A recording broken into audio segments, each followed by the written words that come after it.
అందరికీ నమస్కారం. నా పేరు సత్యారెడ్డి.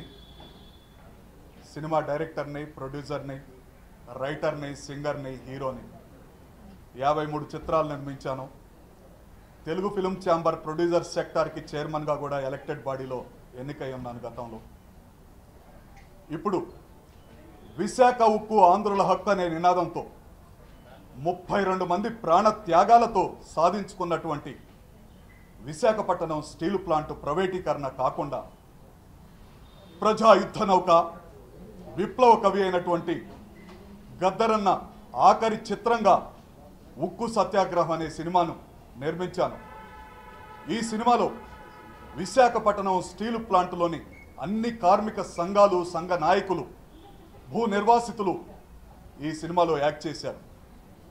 కానీ ప్రభుత్వానికి వ్యతిరేకంగా నిర్మించామన్న కొన్ని కారణాలతోటి సెన్సార్ లేట్ అవటం వలన మరియు గద్దర్ గారు మరణించటం వలన ఇంతకాలం ఈ సినిమా ఆగటం జరిగింది.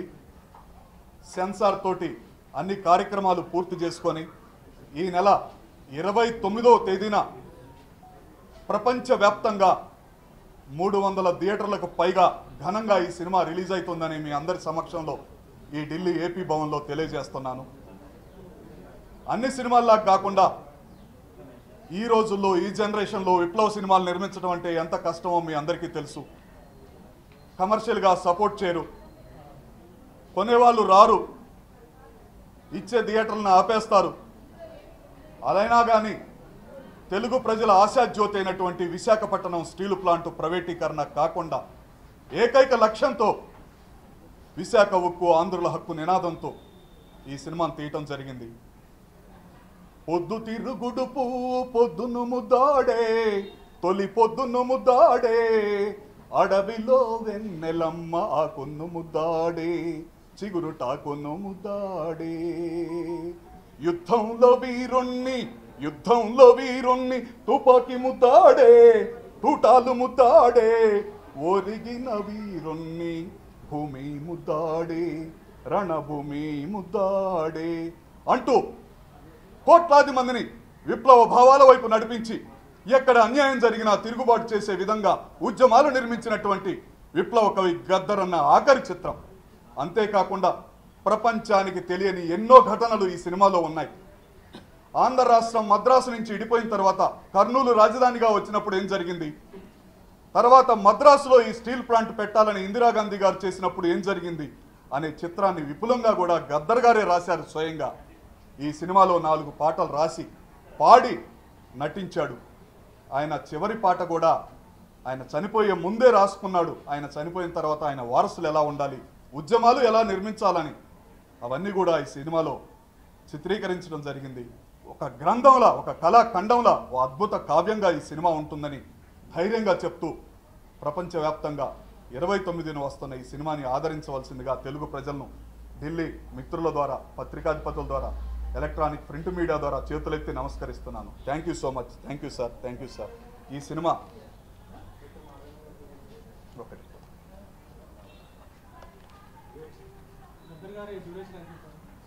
గద్దర్ గారు అర్ధగంట దాకా కనపడతారు, 30 నిమిషాల పైనే. ఇంకా ఎక్కువ నటించారు కానీ సెన్సార్ వాళ్ళు ఆయన డైలాగులు, ఆ పవర్ఫుల్ ఉద్యమ డైలాగుల్ని తొలగించారు. అయినా కానీ ఎక్కువసేపు ఉంటారు. 3 పాటలు ఆయన యాక్ట్ చేశారు. ఒక పాట నాకు ఆయన గాత్రదానం చేశారు. ఆయన ఎవరికి గాత్రాన్ని దానం చేయడు, ఆయన పాట ఆయనే చేస్తారు.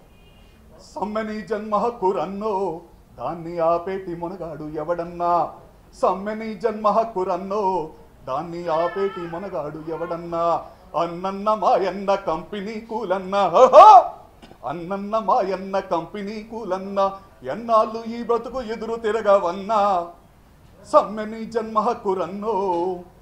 ఉక్కు ఫ్యాక్టరీ తల్లి దుఃఖంలో ఉన్నది, విశాఖ సముద్రము శోకమై పొంగినాది, సమ్మెని జన్మ హక్కురన్నో దాన్ని ఆపేటి మొనగాడు ఎవడన్నా. ఈ పాటని ఆయన రాసి పాడి నాకు దానాన్ని చేశారు. ఆ పాటని గాత్రదానం చేశారు. మీ అందరి సమక్షంలో ఆయనకు చేతులెత్తి నమస్కరిస్తూ, ఆయన ఆత్మశాంతి కలగాలంటే గద్దర్ గారి అభిమానులు, విశాఖపట్నం ఉద్యమం జరిగినప్పుడు ఒక ఆంధ్రప్రదేశ్లోనే పోలీస్ కాల్పులు జరగలేదు. తెలంగాణ జగిత్యాల్లో ఎంఆర్ఓ ఆఫీసు తాలూకా ఆఫీసులో పనిచేస్తున్నటువంటి సర్వేర్ సాయిరెడ్డి అనే అతను కూడా పోలీస్ కాల్పుల్లో ఆ రోజు చనిపోయాడు. ఎంతోమంది ప్రాణ త్యాగాలతో జరిగిపోయిన చరిత్రని ప్రజలు మర్చిపోతున్నారని ఈ చిత్రాన్ని నిర్మించడం జరిగింది. అన్ని చిత్రాల్లాగా కాకుండా స్మగ్లర్లని హీరోలుగా చూపిస్తూ చిత్రీకరిస్తున్న ఈ తరుణంలో ప్రజల కోసం నిర్మించినటువంటి ఈ చిత్రాన్ని ఆదరించాలని తెలుగు ప్రేక్షకులకు, విద్యార్థులకు, యువతకి చేతులెత్తి నమస్కరిస్తున్నాను. Thank you sir, thank you sir, thank you sir. అందరికీ నమస్కారం సార్.